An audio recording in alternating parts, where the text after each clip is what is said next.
Ako po si Riza Macaraig. Mula po nung pagkabata ko, ang nakagisnan ko pong relihiyon ay ang Katoliko. Kami pong buong pamilya ay marami pong isinasagawang practices sa aming relihiyon. Isa na po rito ay ang Pasko.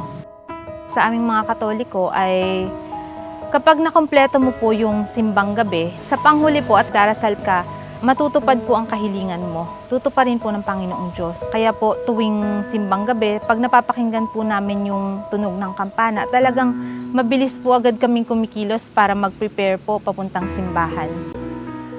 At kapag may mga debate po na about kunyari po sa Pasko nga po, pinipilit ko po talaga na may Pasko. Ayaw ko po talaga mag-Iglesia ni Cristo dahil nang uusig po talaga ako sa kanila. Noong 2018 po, doon po ako simulang anyayahan ng aking pinsan na Iglesia ni Cristo. Pinagbigyan ko lang po talaga yung pinsan ko na makinig po ako sa Iglesia ni Cristo.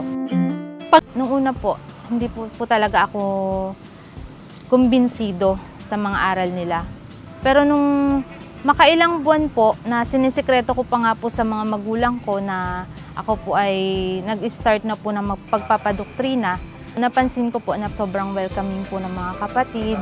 Tapos yung mga aral po, talagang totoo po, lahat po nababasa sa Biblia. Kaya po, sobrang ibang-iba po siya sa dati kong relihiyon.